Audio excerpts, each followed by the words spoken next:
And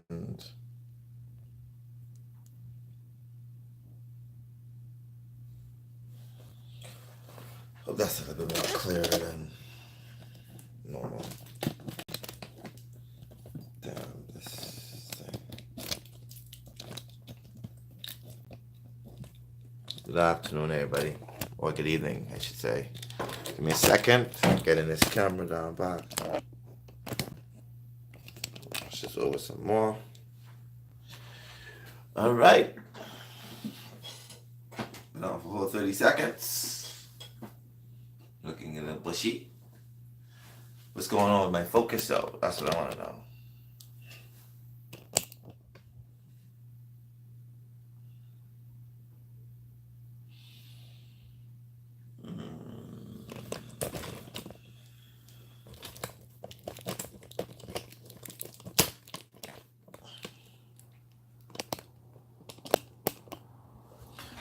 All right.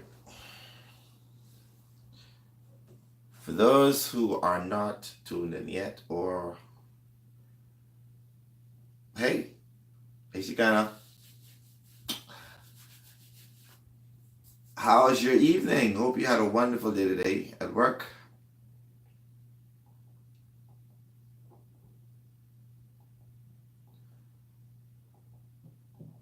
Mm. Remember, we left off at the aspects, which I think is a major stumbling block, or I should say, speed bump. Oh, that's cool. It's a major stumbling block in people learning their natal chart is the aspects. And we covered squares and we started to do the oppositions. Um, I want to continue with that. And I want to do the sextiles and the trines.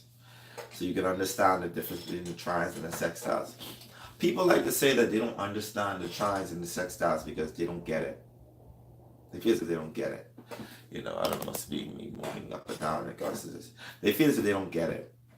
But I'm gonna try to break it down a little bit more easy, a little more better, yeah, a little more better for you guys, so you can understand it. Um,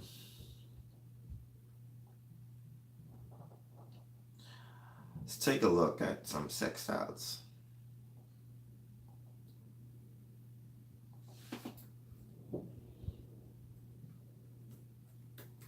Just punching in somebody's chart so we could be able to look at that.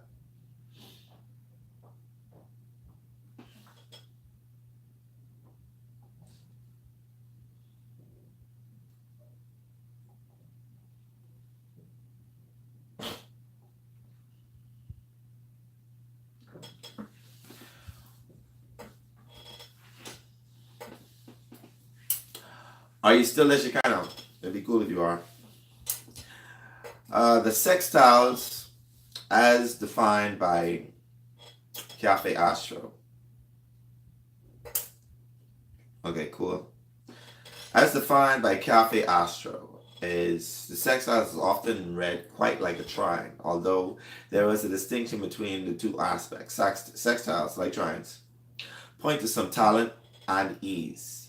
However, sextile have a little more oomph to them, while trines come so naturally to people that they might have to be reminded of their own talents and tendencies. Sextiles are a little more overt to the native. These are the talents that people appreciate in themselves. They may be more inclined to notice and work on these talents. Sextiles are communicative and relationship friendly aspects. They point to energies that are capable of being directed. Sextiles reveal the potential of intelligent use of the energies. Now, what I like to tell people is sextiles are the potential of is more dynamic than the trines. So it's like having a talent and then putting the energy towards it. Hey, Abby, thanks for joining in. So the sextiles are like having the possibility, the capability of doing something, but you have to literally put the energy towards it. So like it's like the oomph, it's like, that's what a sextile is like. The trines, I'm gonna do both of them tonight, so you can get it. We're gonna continue on with the oppositions as well.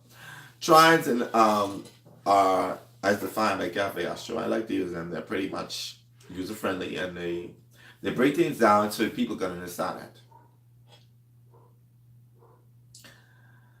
The planets in trines support each other. Trines by nature are accepting.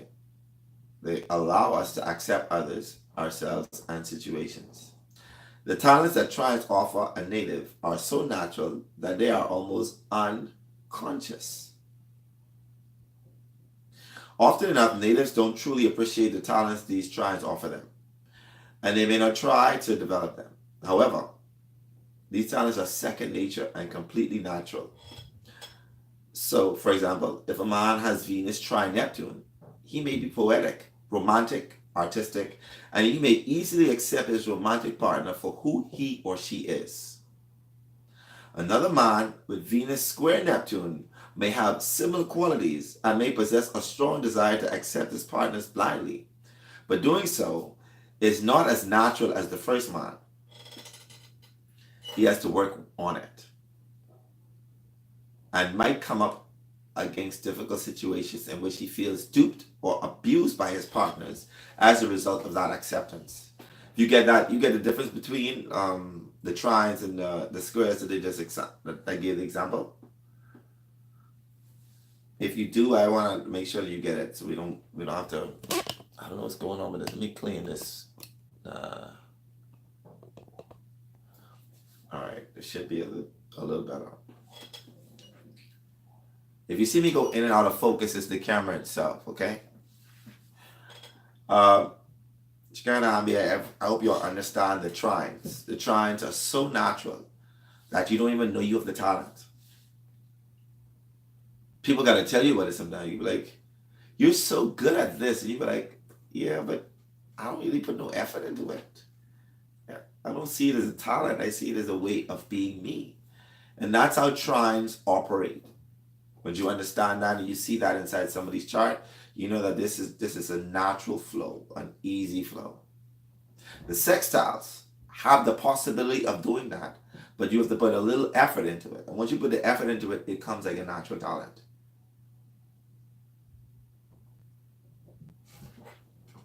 You got that? I'm going to make sure before I move on, that you understand the trines and the sextiles. Okay. All right. And like the chart that we use on astro.com, the blue short lines are the sextiles and the longer ones are the trines.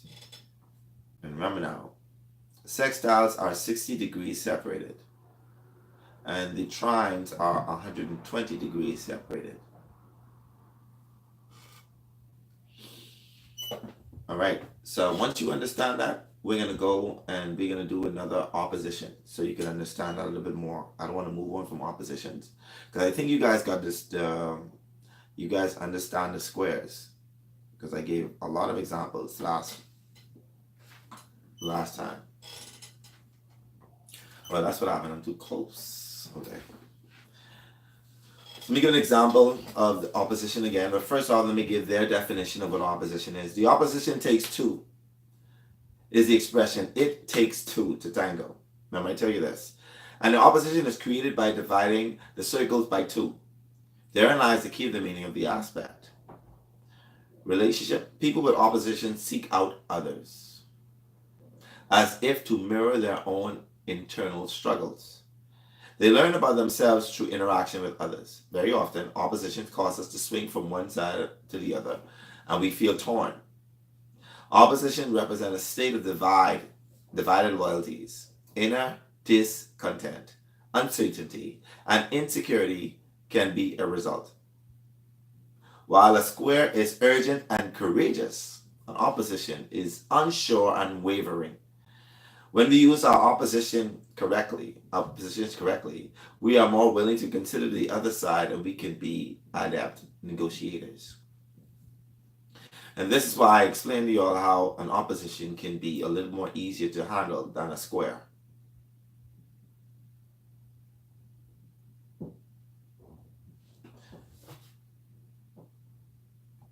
Let's go over the fact of what the difference between a a sextile and a trine again.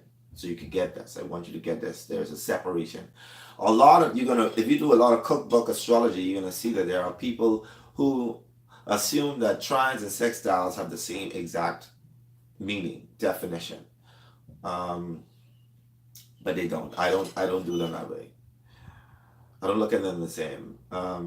You could use your own discretion. You could do it the same if you want, or if you find that my ways and many of the other astrologers' way is good, then whatever works best for you.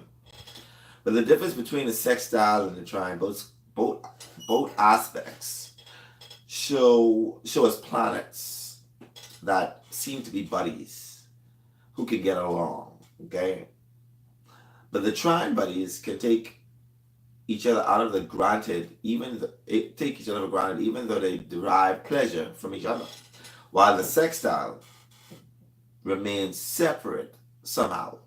And when they cooperate with each other, they fully appreciate their friendship. Like I tell you, the potential of talent is represented in the sextiles. An expression of the trine is a natural and automatic, while the energies created with the sextile are things that can be drawn up if need be. While trines, the energies tend to be flow naturally into constructive channels. And with sextile, a conscious effort is required to push the energies into constructive channels, like we was explaining earlier. Okay. I don't see nobody died in, but if you're still there, then that's cool. We're gonna use since Shekinah and Ambi, both of you are tuned in. I am going to use both of your charts.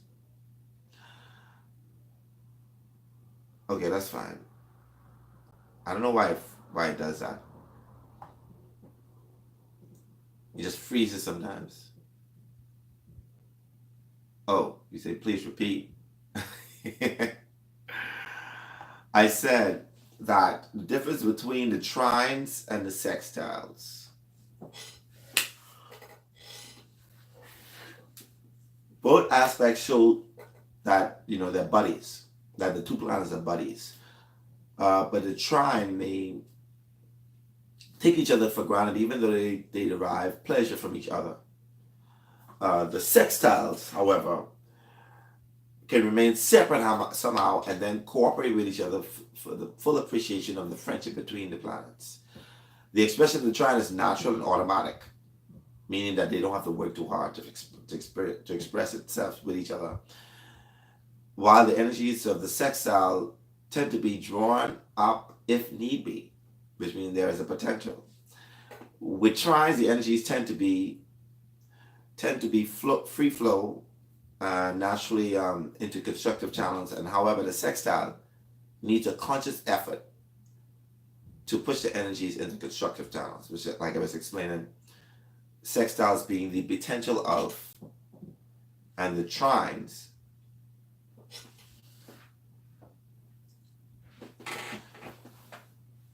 sorry, just trying to get the focus of the camera. All right, and the trines, being in natural free flow. Got that?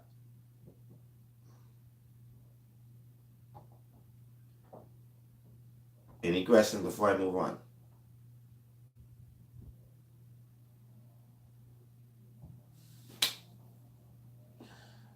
Okay, you got that. That's yes to you got it, or that's yes to there's a question you have.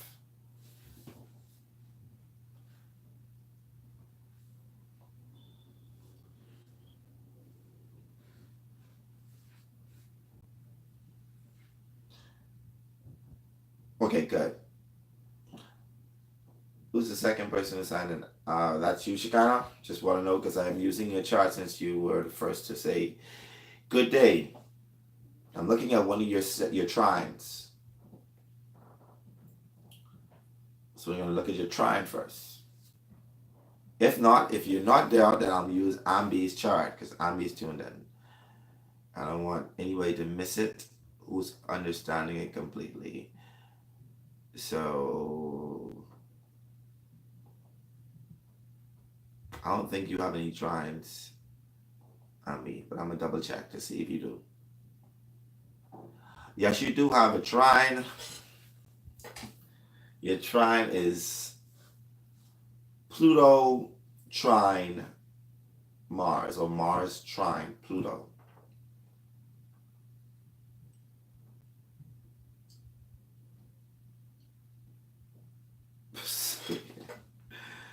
Yeah, so that's the trine that I get from your chart. That from the planets, that is. So you have Mars. Both of you actually have Mars trine Pluto. So I could use this in for both of you. All right, for both of your charts, we can use that for.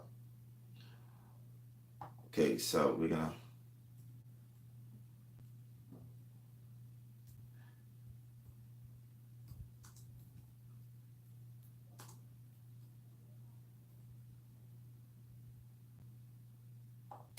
All right, so the both of you have Mars and Pisces, and the both of you have Pluto in Scorpio.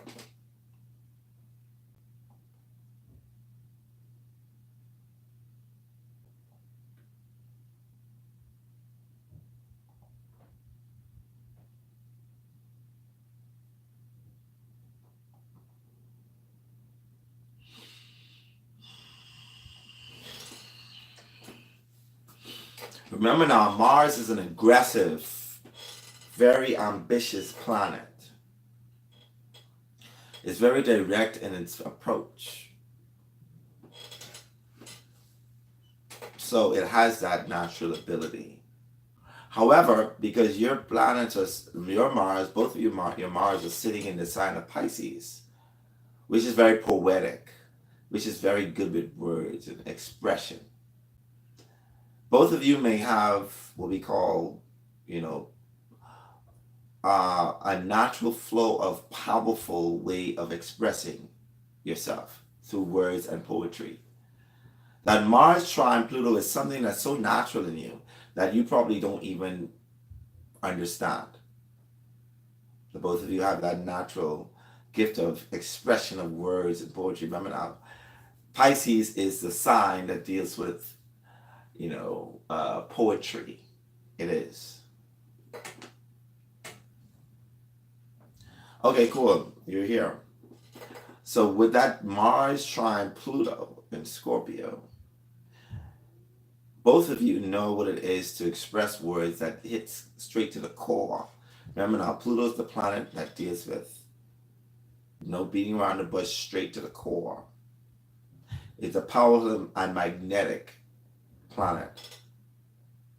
It also means that you guys can also have a natural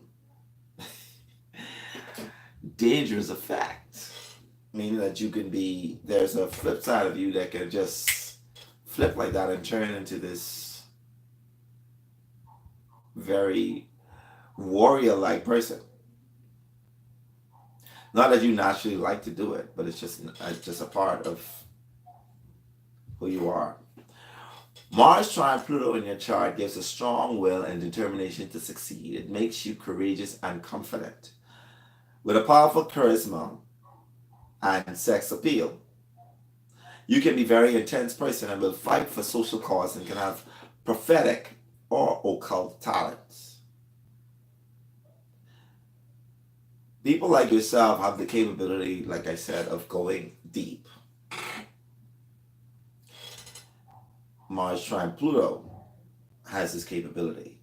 So regardless of which, you can wear anything and you would magnetically draw men, because remember that Mars represents men. Mars is the masculine energy. Pluto is the magnetic pull. So you have a natural magnetic pull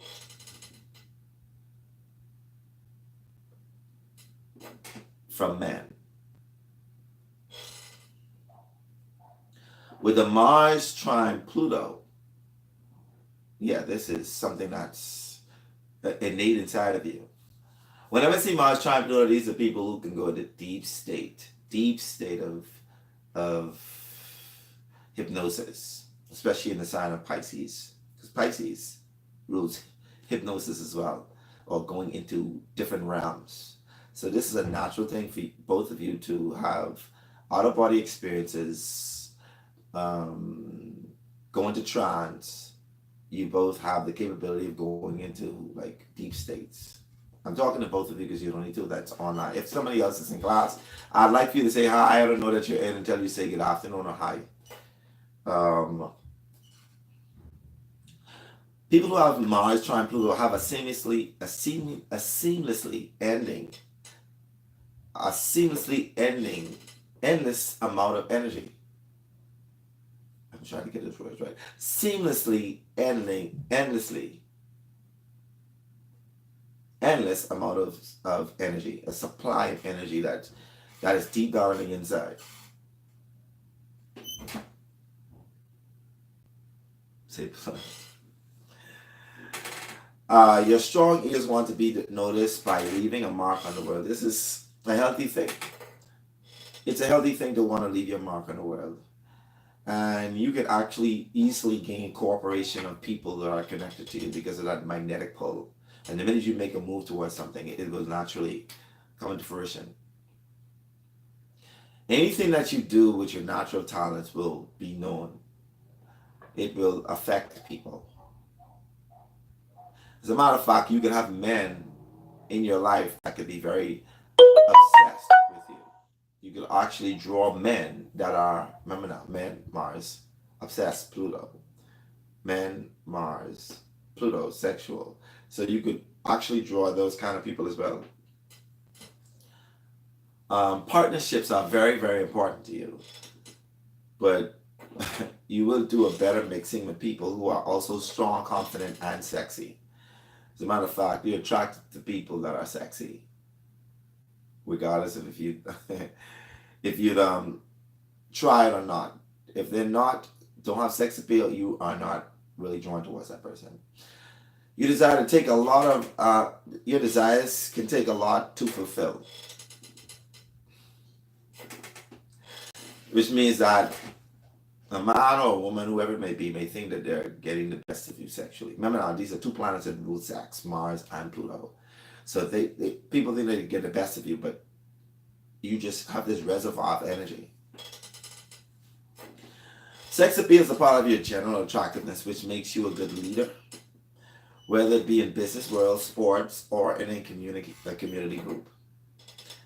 Your assertiveness is direct and powerful, yet you're not the kind that is very threatening. So you can come off the people as being passive aggressive, so to speak. Now take in mind that these are talents in you that you don't even are not aware of. See, you're certainly now take in mind if you are provoked, if you are pushed to the limit. Somebody who has Mars trine Pluto will not stop until their enemies or somebody is defeated. Somebody got to call it quits. That is how Mars trine Pluto operates.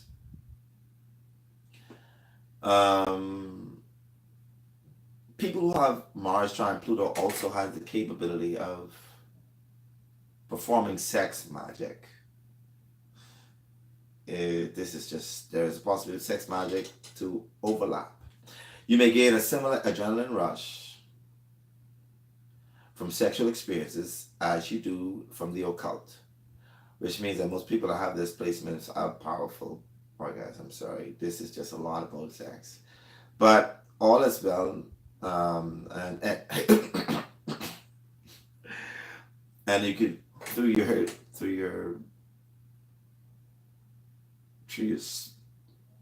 sexual encounters, you actually heal yourself and the person that you're connected with. Um, you could also in-house that energy to make total transformation in your own life and the world around you. Using those energies, what do you mean it doesn't sound good? I don't understand what you're saying. Explain that it doesn't sound good because I didn't hear anything bad just now.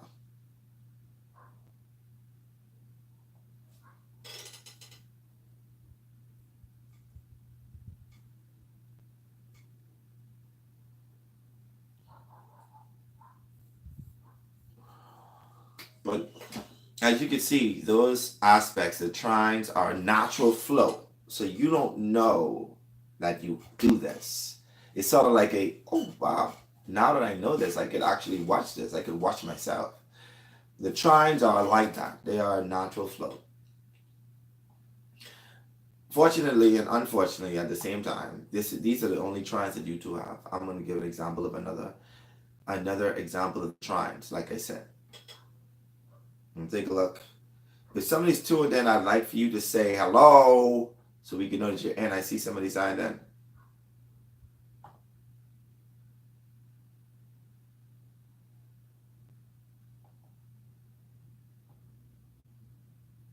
Hey, what's going on, Dan? Yeah, we were just talking about the trines. We were talking about how they are the easy flow. They come natural to the point where you don't even know that you're using the energy.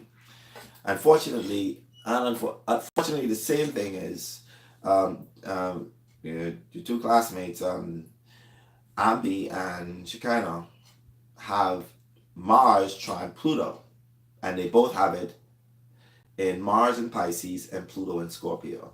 They both have that exact same aspect, you know. So that's where I was. I don't know if you caught up, but that's where I'm at now. We're talking about the trines. I want to give another example of a trine before we move on. And I like to use, like I said, people who are.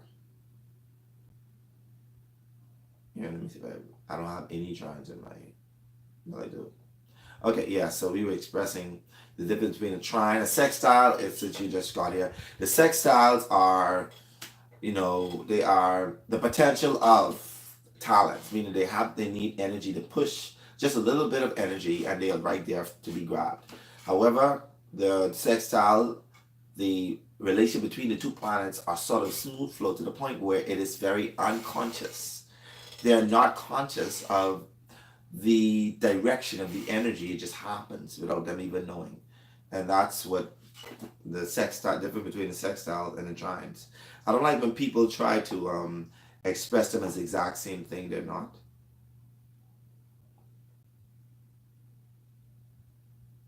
Okay. It's going to use that person, but they're not in classes now. Let me look at. Let me see if Ileana has a trine.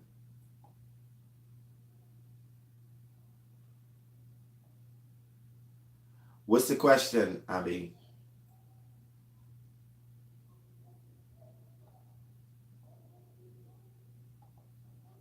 Give me the question that you have. I meant the part about attracting men who are obsessive. Oh. It could possibly be. So there is a possibility of that once it's there.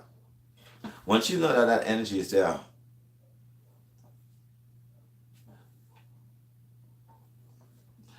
Okay, let me take a look at yours. It's only fair you join in.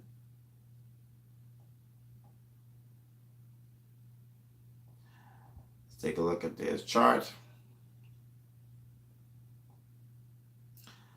And you are right. You have quite a few trines.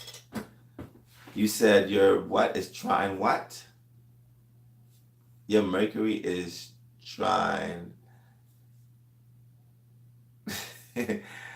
Your Mercury has a trine actually to Uranus. Your Sun is trine to Uranus. Your Pluto is trine your Venus, and your Jupiter is trine your moon. You have quite a bit of trines in your chart. You have quite a bit of trines in your chart. Okay, so we're going to use the Mercury and Uranus.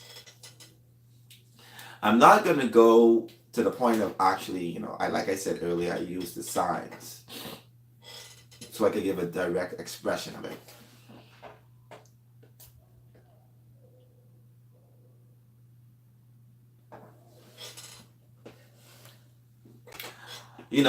Strippers aren't necessarily sex workers. I mean, some of them do, but some of them don't. If you want to be a stripper, no, you mean you want to be a prostitute. That's more easier for you. That's more free flow. Think about it. I'm just playing though. Don't quote me on that. Mercury trine Uranus.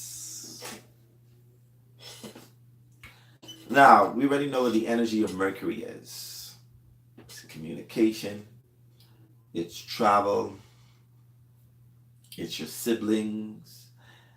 It's these things that are naturally free flow.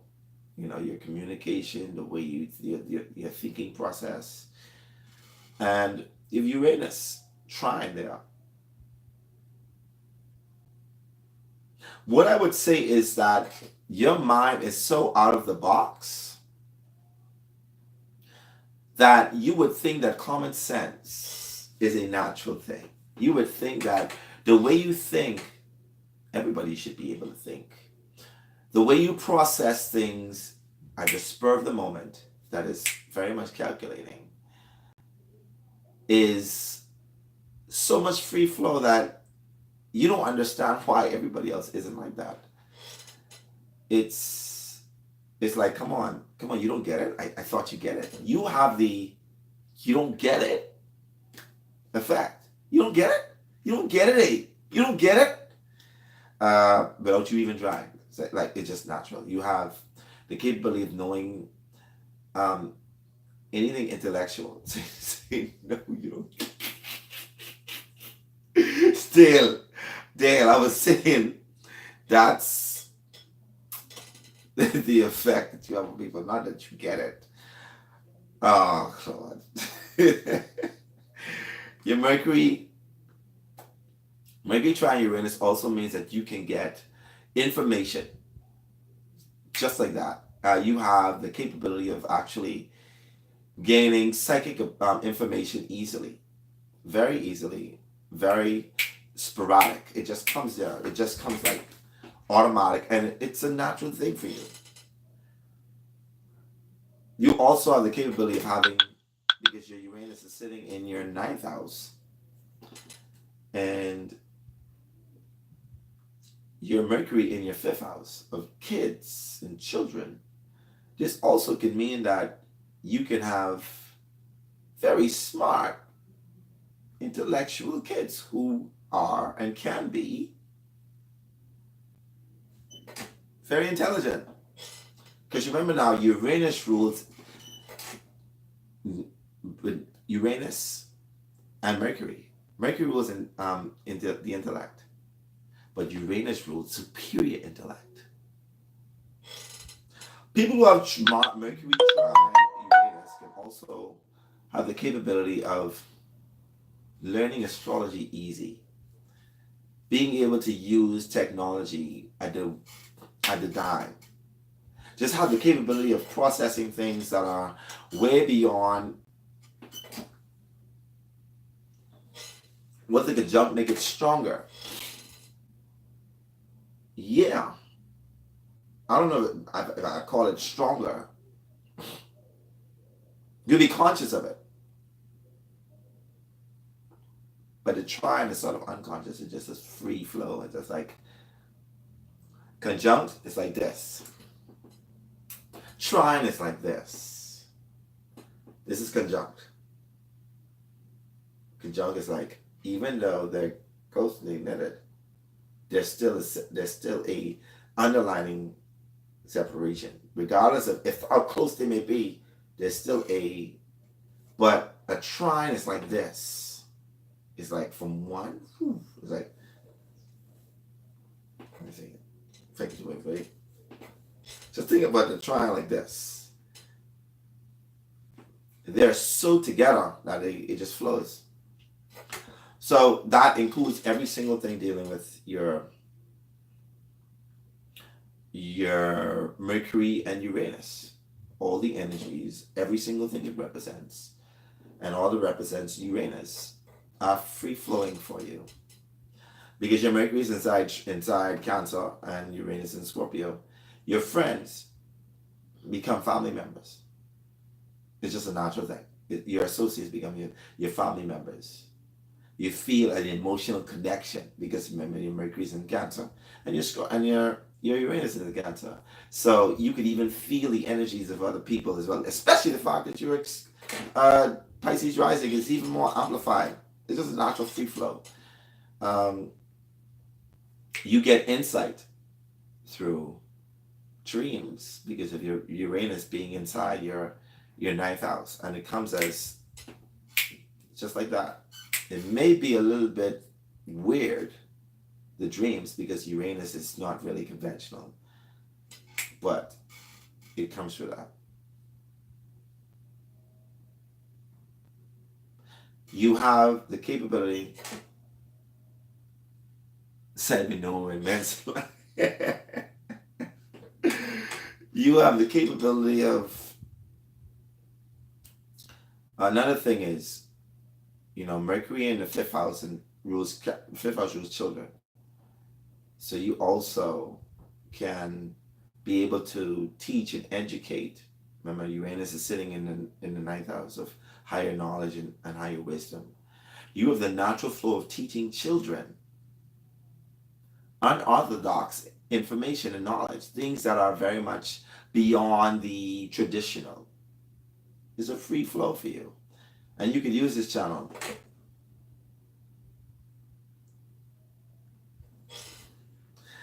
Yes. Oh, so everybody, Dale is a mindfulness facilitator and teacher.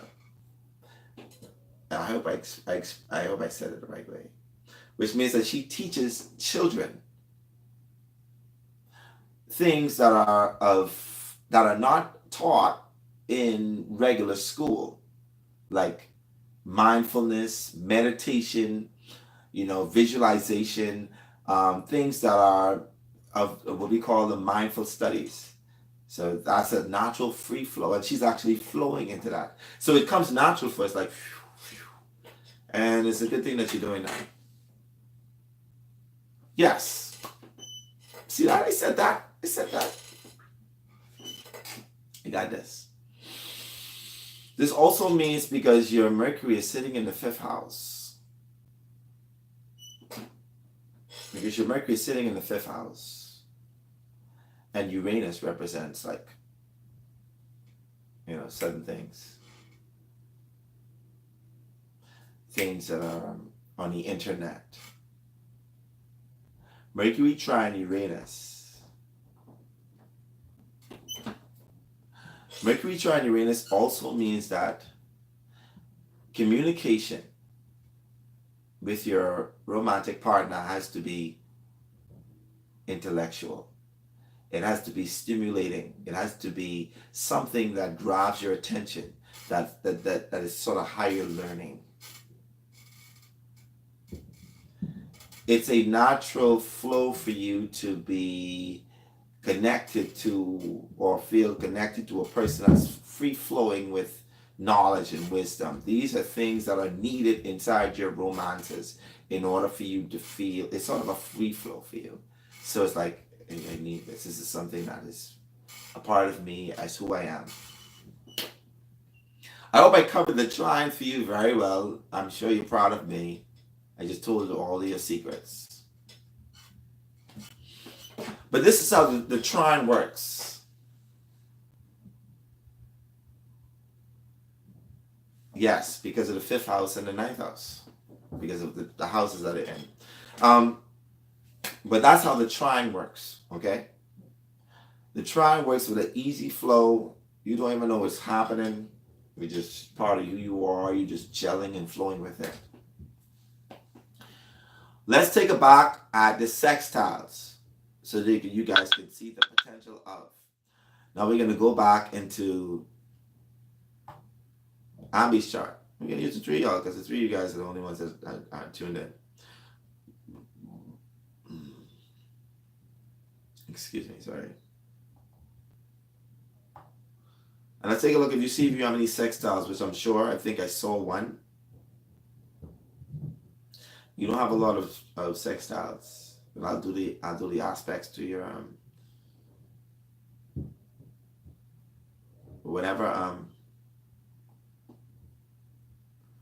take a look at your trines. I mean your sextile. I don't necessarily. Okay. So Ambi, I see a trine between your MC, which is your midhaven. I mean, I see a sextile between your midhaven and your Mars.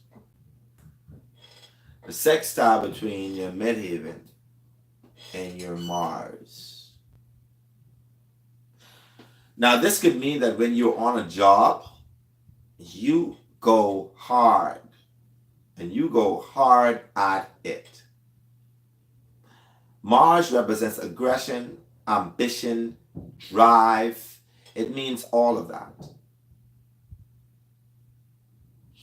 Take in mind that Mars also represents, the male figure. So you could also attract men on your job. No matter what job you be on, I mean, this is most women in the world. I'm sure they get. But more so yourself. The Mars trine MC would have people trying to sleep with you on your job, trying to be with you on your job.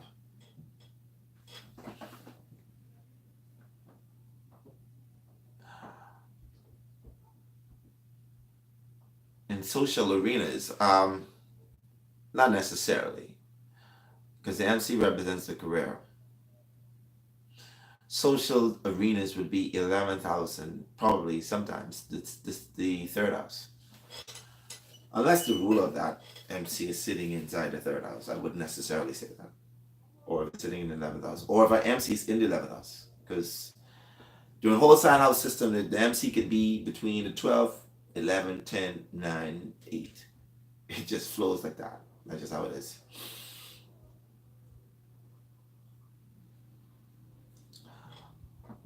Oh, I mean, yeah, that could basically be so.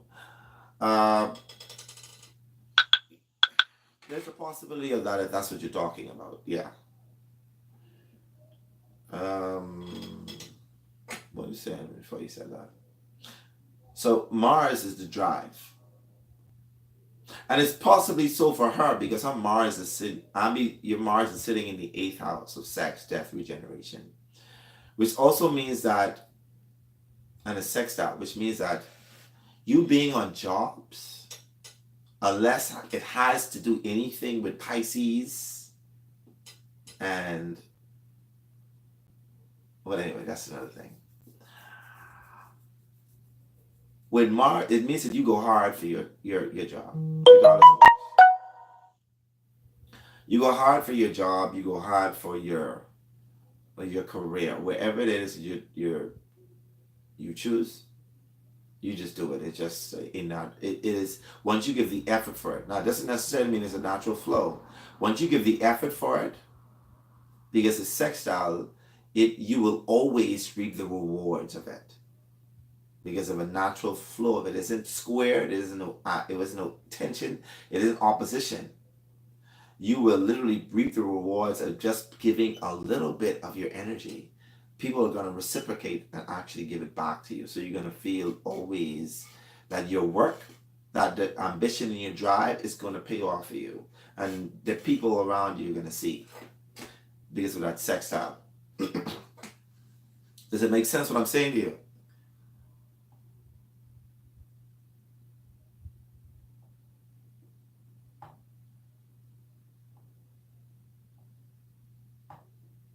gonna take a look at Shekinah's sextile, which is she has quite a few.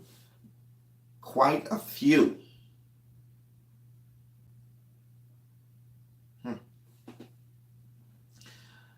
You as well have Mars. Well, I should have guessed that.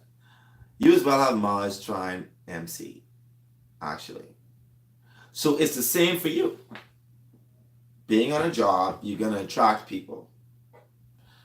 People are going to try to sleep with you on the job. They're going to try to be attracted towards you. They're going to give you all kind of passes. Your drive, you go hard for your work, and people acknowledge that. They see that you're a hard worker, and whatever it is that you put your heart and effort into, you're going to reap the rewards as well. It's going to be a natural flow. Once you put, not a natural flow, it's once you put that effort into it, you will reap the rewards of any kind of ambition or drive you put towards it. That doesn't necessarily mean that it will be a natural flow. Once you put the energy towards it, it will manifest as that. You guys have the exact same sextiles when it comes to Mars and MC. So you can apply exactly what I said to from Ami to yourself. As a matter of fact, yeah, you can apply both of them the same way. Let me try to use another example because seeing the fact that you guys have like Mars, Pluto, MC, same aspects. It seems as if regardless of which, you're always going to be the ideal worker, the ideal employee.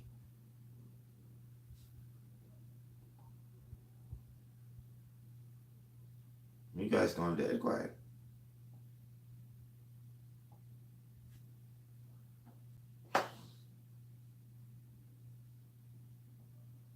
Are you guys still present? Please let me know. We have to know, we need to know that you understand the squares, the oppositions, the sextiles, the trines, and the conjunctions. That's a good thing. Being very attentive. That's a very good thing. Thank you for being very attentive. Remember now. So let me start again. The conjunctions, the squares, the oppositions, the trines, the sextiles. Once you have those down packed. But this is how they go mathematically. The conjunctions, the sextile, the squares, the trines, the oppositions. Okay? Those 5 aspects are the major ones. And as you know, they're also the inconjunctions. Or the quincunx. Which are not being taught, which I'm not going to be focused on at this moment in time. I'm not going to get, because that's considered expert astrology or intermediate astrology. We're going to try to get down to basics, okay? All right.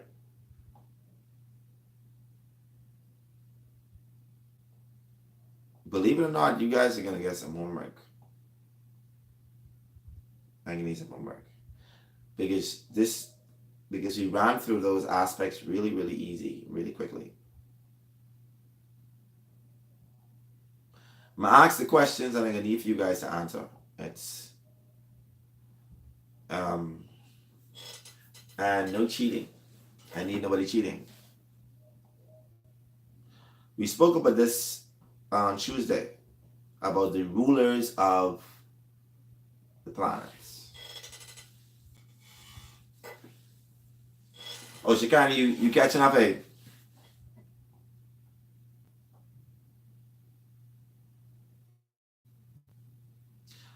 Rulers of the planets. This is very, very, very, very, let me express this. Very important.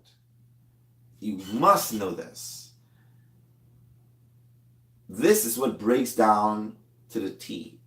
I know that to some extent Dale has knowledge of rulers of the planets. I mean, rulers of the signs. Rulers of the signs mean the planets that rule the sign. Okay. Once you get this down packed,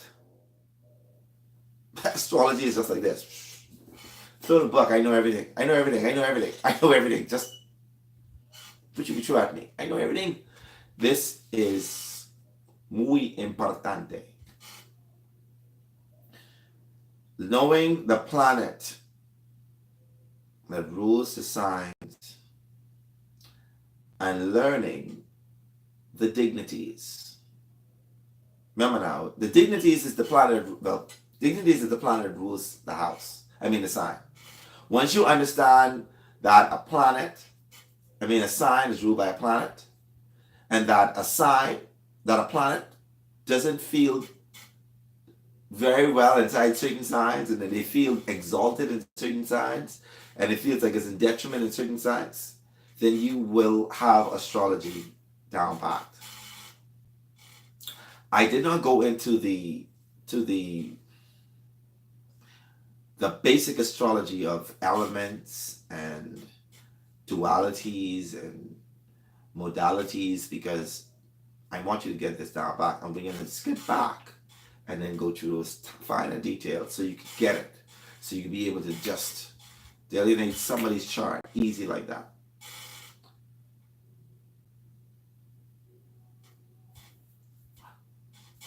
So we're going to go over this one more time. The sun rules the sign of Leo. The sun rules the sign of Leo. It is the dignity of Leo. It is the king of Leo. It rules Leo. It has his house, his apartments, his kingdom in Leo. The opposite sign of that, if you look in the pie, you're going to see the sign Leo. If you look at your chart, whatever you may be looking at, Leo is opposite Aquarius. If it's the ruler of Leo, then it's in fall in Aquarius. What I mean by fall, it is not comfortable. It is not comfortable in Aquarius. It is the opposite of how it feels in the sign of Leo. I'm going to repeat that again.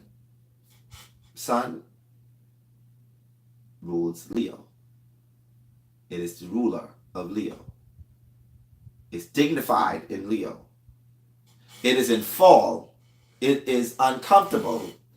It doesn't feel good in the sign of Aquarius. You got that? Okay. I can move on from that. The sun. Okay. Good question. What does it do when it's uncomfortable? It is,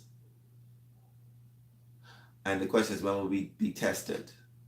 Are you getting homework tonight?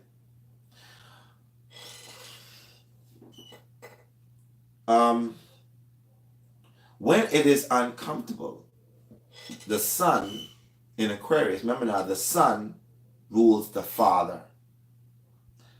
It rules men in general.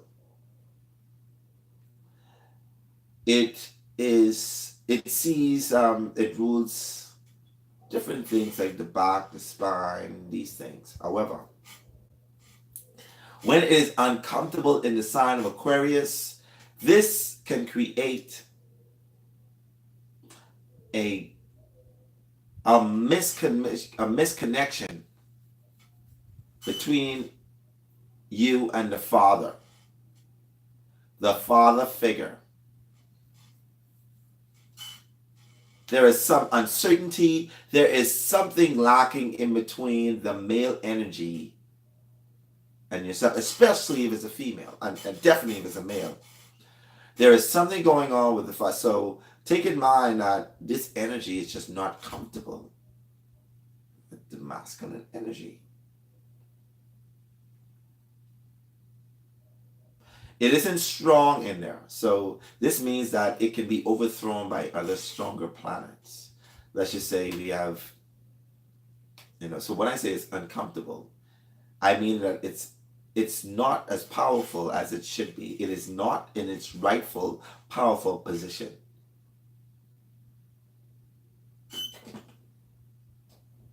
Most Aquarians have father issues, and sometimes the females transfer that into their relationship with the men. Most Aquarius have father issues, and they have a problem with either expressing themselves as male. If they're male, they have a problem expressing themselves as male, so they overcompensate by being male chauvinist.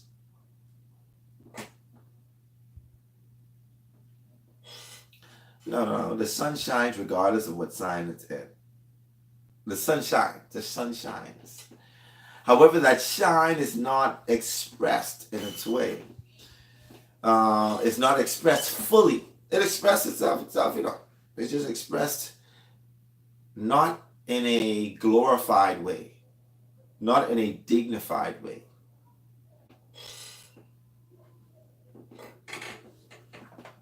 What's going on with this? Okay, good. I'm gonna stay this far. When I get closer, it is. Yeah, so now you understand the difference between dignified and fall. The sun is exalted in the sign of Aries. Well, you say you don't get it. Okay, what don't you get?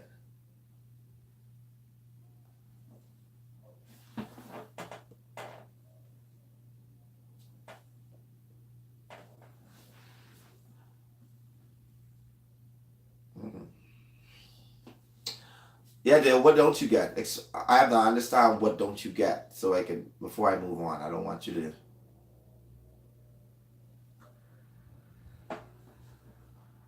Oh, like I said, just think about a shadow, the shadow side of the sun. Just think about the darker traits of the sun. And you got that. I'm not saying that all Aquarius have, if they have the capability, they may have other stronger placements in their chart that can overshine that. However, if that's the most dominant planet, or if that's the most, what's the word I want to use? Is that the planet that's the chart ruler? That could be pretty hard. In fall, it is not in its place. It's not strong. Just think about a king in his home and a king that's not in his home. The King of England is dignified in his own town, his own, his own castle. Just think about this. The same king from London is now going into Cuba, trying to show off his wealth, and the Cuban people are saying, who you is again? Boss. This is my town. You will act the way I act. And so now he's stripped of all of his royalty, all of his dignity, and he doesn't have the power that he would naturally have in his own town. Just think about it like that. That's the easiest and best way I could express that.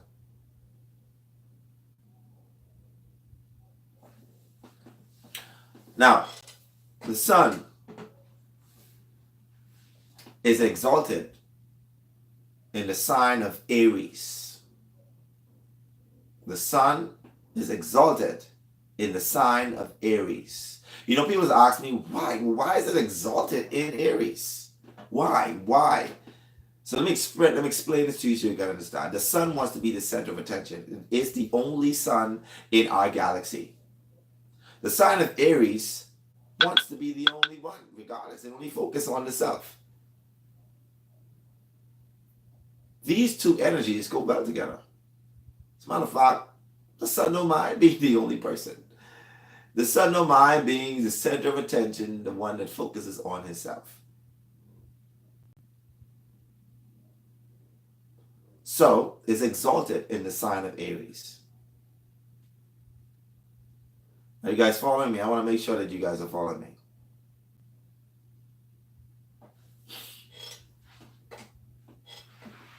It's exalted in the sign of Aries. The sign of Aries wants to dominate, rule. It wants war. And a king, in order, and a king, in order for it to really win land and make its kingdom bigger. Okay. In order for a king to make his area expand, he needs war. He needs a soldier. As a matter of fact, Aries is a soldier. And the best kings are kings that are soldiers. They know how to rule the iron fist. So this is why if you use that energy of the king or the sun being in the sign of Aries and it being exalted, that is a good understanding if I want you to understand it from that point.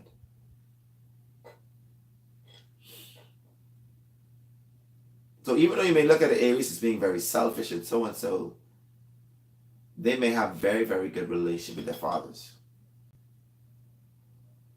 As a matter of fact, they may hold their fathers in high esteem.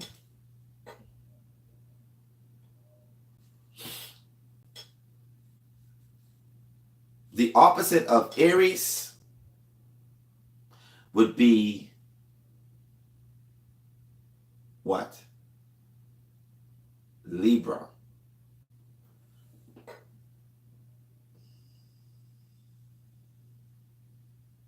Opposite of Aries would be Libra.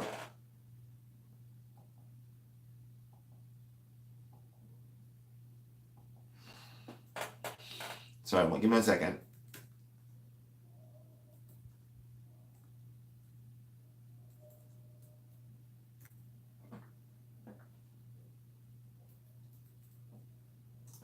All right.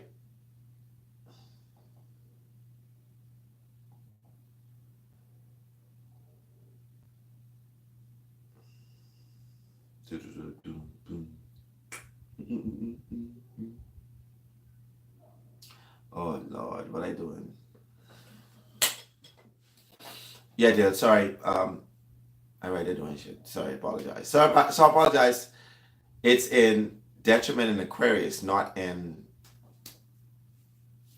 It's detriment in Aquarius. It's fall in the sign of Libra.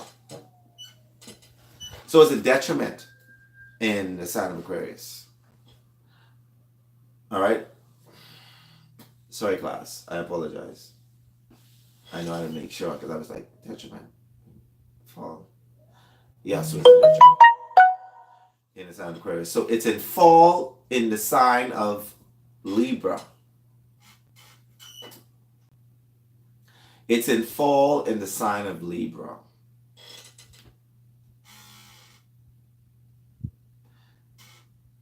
Do you guys have any understanding of why it's in fall in the sign of Libra?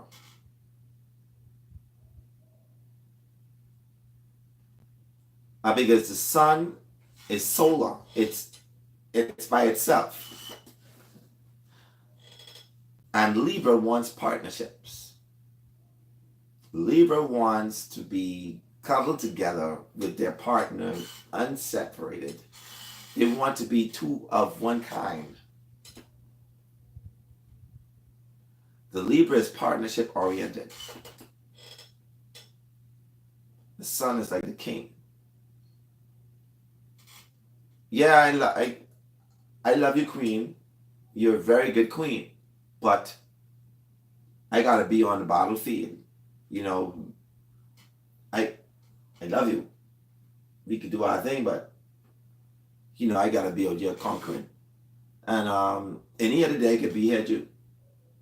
You know, if I find you in treason, you ain't tied to we're not tied to each other's navel string. I could behead you in a second. You see the I want to express that so you can understand why it's uncomfortable in the sign of Libra. It's in fall in the sign of Libra. And just like how Aquarius are, most Libras have father issues as well.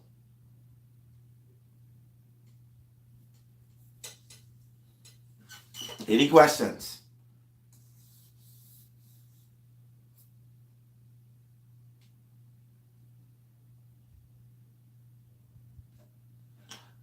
Hello? Before I move on, I'm moving on to the next planet right now. Okay. But you get it, though, Dale. Do you get what I'm saying? I want to make sure that you get it.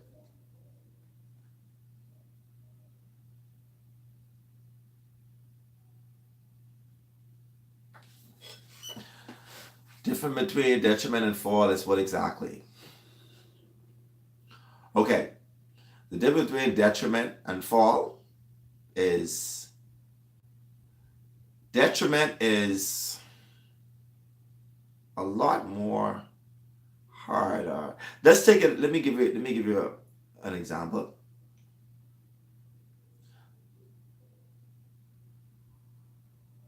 Detriment is like full shadow. I understand the mechanics of it very well when we talk about Libra being the fall of the sun, because Libra wants togetherness and oh, I'm sorry, and the sun just wants. Oh, it's just I guess the level of difference is just a level. It's a level of differences. I use them both the same way. Those words are used, but I would say that detriment is much more stronger than the fall in its, you know, in its expression. So you feel more from the detriment than you do the fall.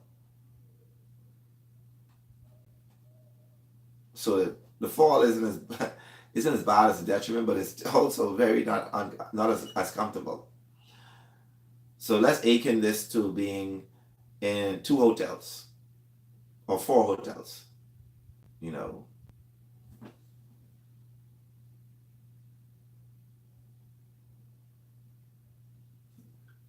yeah. Let's akin it to four hotels.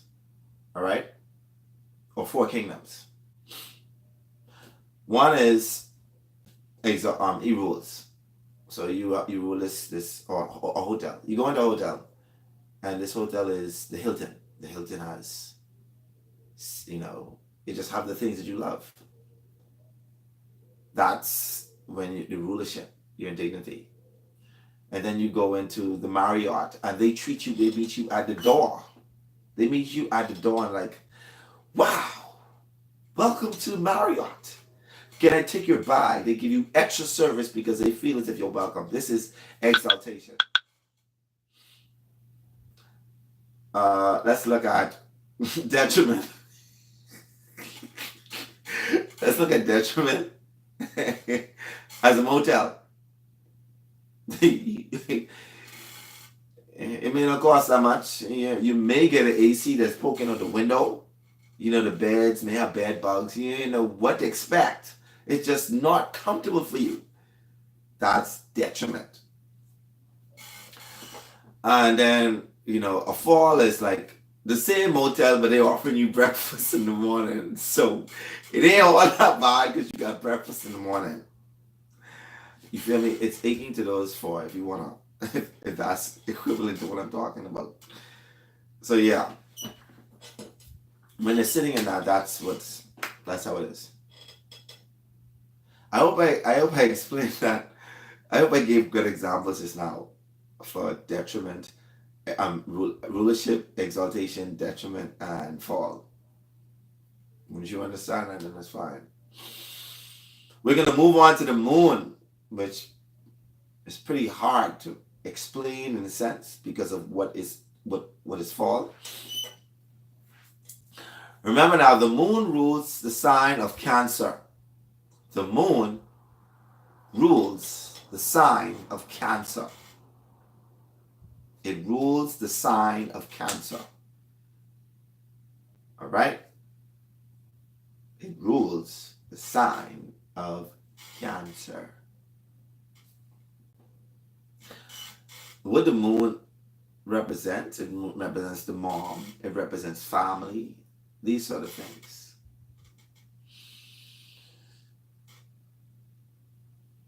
It's exalted. Well, the reason why the moon it rules Cancer is because, Cancer is a water sign. It's a sort of an emotional connection. And the moon rules water. So does Neptune, by the way. Neptune rules the sea. But we're going to get into that later on so you can get have the gist of that and the separation between it. The moon is comfortable in the sign of Cancer. It's its own home. It's exalted in the sign of Taurus. The moon is exalted in the sign of Taurus. Let me say it one more time. The moon is exalted in the sign of Taurus. Why? The reason why it's exalted in the sign of Taurus is because the moon wants stability. It wants security. It wants a sense of assurance. It wants the good things in life. It wants to sit at home and have some chocolate, and it wants to, feel comfortable. And the sign of Taurus is known for creating assets and, making sure that you own your assets. And a home is an asset. What's more comfortable than owning your own home? So the moon is very, very comfortable in the sign of Taurus because it creates a sense of stability. And that's all the moon wants to do. It only wants to be stable. So that's why it's exalted in the sign of Taurus. It's in detriment, or I should say, it's in detriment in the sign of Capricorn. That is totally opposite the sign of Cancer. Why? Because the moon wants to be home. It wants to be home. It wants to feel its emotions. It wants to express itself. But the sign of Capricorn wants to be seen outside. Its image is worried about its image in the world.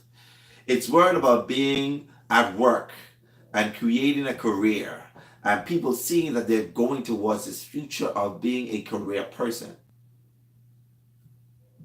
Cancer just want to be a house mom. It wants to take care of, it wants to be more nurturing. The reason why it's in detriment as well is because Saturn rules Capricorn. And Saturn is a restrictor. It restricts wherever it goes. Capricorn is really much more focused on its image. Cancer want to express itself. It don't want to hold back. And when the moon is in Capricorn, yes, when the moon is in Capricorn, it is uncomfortable because it don't want to weigh its feelings on its shoulder. The moon in the Cancer wants to express itself. It wants to be able to express itself the way it wants, but moon in Capricorn is really focused on how people see them. I don't want nobody to see me crying. Why am I crying? I shouldn't be crying. They need to see that I'm strong and I am this career person.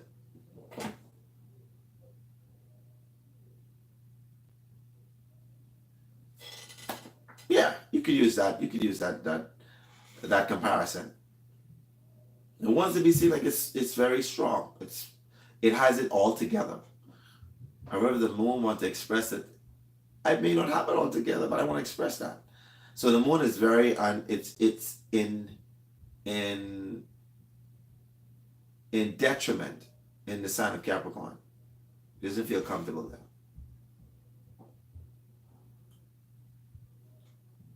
The moon is in fall in the sign of Scorpio. Scorpio is totally opposite of Taurus. So as you see, these oppositions are what causing the detriment in the fall. Why is it in fall in Scorpio? Even though the moon is a water sign planet and Scorpio is a water sign itself, it's because Scorpio is deep. It doesn't express itself on the surface. It's like still water on the top, but turbulence at the bottom. This is the energy of Scorpio. When the moon is in Scorpio, this is what happens. Turbulence, rupturing at the bottom, but it's keeping a calm, smooth face because it doesn't want to express itself the way, it doesn't want you to know that it's feeling emotions. Scorpio is very secretive. So it doesn't want you to see that it's expressing, that it's going through hurt, that it really wants to, Scorpio is a sign that's very brooding. It holds and holds and holds and holds and then express and burst. The moon doesn't want that. The moon will be able to express itself. It wants to cry. It wants to so and so. But Scorpio is more secretive and more protective. So it's not comfortable in the sign of Scorpio. How does this translate to the mothers? I'm going to express that right now. People who have moon in Cancer are very much tied to the mom emotionally, regardless if they like it or not. There is an emotional tie, a navel string that's drawn to them. There's an emotional connection that even beyond death is inseparable. Just in some instances. The moon in Taurus, the mother or the mother figure would have wanted and tried their best to make sure that their daughter, their son, their child, stability was very, very important to them. They made sure provide the things that are very stable.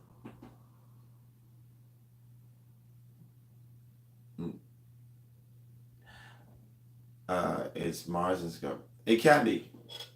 It can be. So moon in the sign of Taurus, the mom would have did their best to make sure that their life is stable. So they have a very good relationship with the mother figure. They have a good relationship. It's a stable, good relationship with the mom.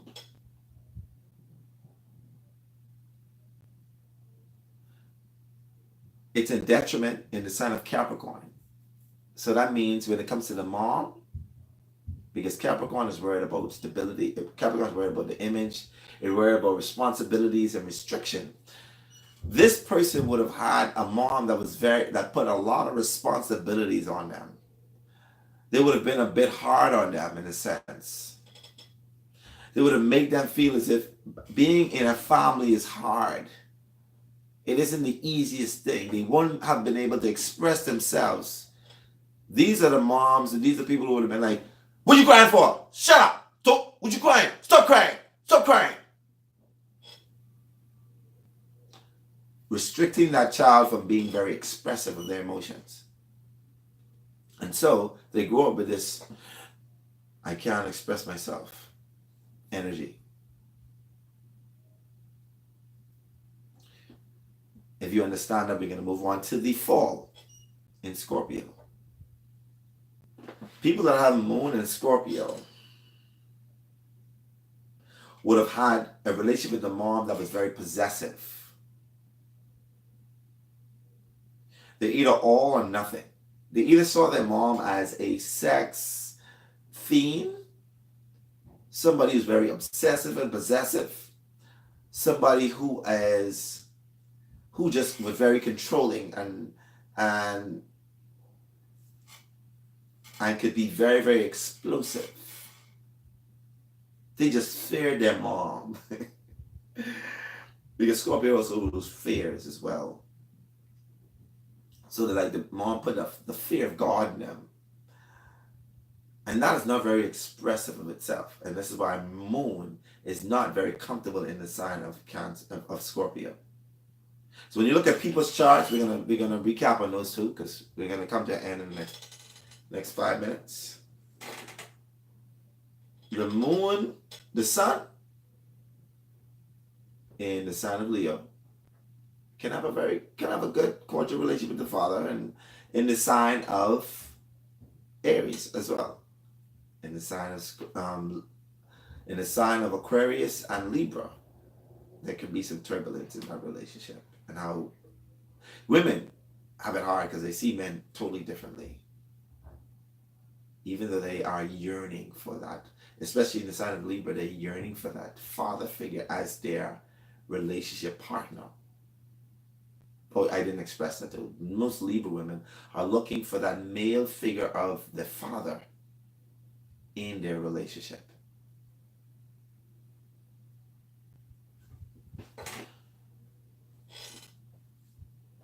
Now, the moon, like we expressed, in Cancer, is comfortable. Good relationship with the family. In Taurus, stable. Actually, good. They have very, very good relationship with the mom and the family and what have you. The mom would have made it best to make sure they're stable, and probably still do at some point. But in the sign of Capricorn, it is restrictive. There's more focus on business and their energy of being seen and known in the world. They're not really focused on the home and how to cook and how to be nurturing and motherly. They leave that shit to the other people. Excuse my language. Moon and Scorpio, because they could have seen their mom being very, very controlling of them. They can also, and they see their mom as being a sexual being. This is the sense that makes them feel a sense of control and comfort. When they can possess somebody, when they obsess over somebody, and when they can connect on a person on a deeper sexual level. Because remember now, that controlling energy would have been expressed the way it can as it gets older. And these are the energies of the moon and the sun.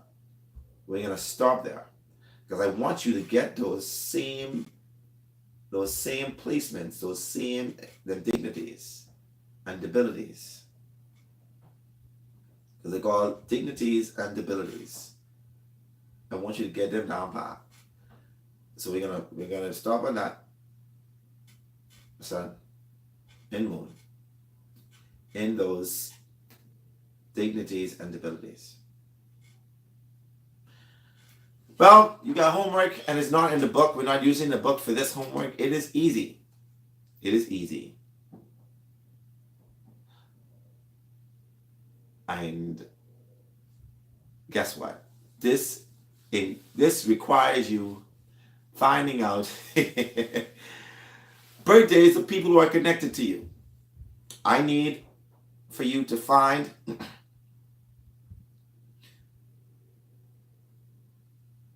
one person. I need a picture, we need name, and we need date of birth to confirm that there's moon in Cancer, Taurus, Capricorn, and Scorpio. 4 people for the moon and 4 people for the sun. This is 8 persons. 8 persons or 8 placements. Because you could actually have one person that has sun in Aquarius and moon in Scorpio. So you could use that same person if they have that placement. It doesn't matter. However, I need a picture and a date of birth. You're not going to fool me. It's been a pleasure. I'm going to repeat it again. I need this. This is your assignment. Is to get your toes wet, your fingers wet on gathering information on people. I need the sun in its dignities and abilities. That's Sun in Leo, Aries, Aquarius, and Libra. And the Moon in Cancer, Taurus, Scorpio, and Capricorn. All right? That's your homework for the week. Until Tuesday,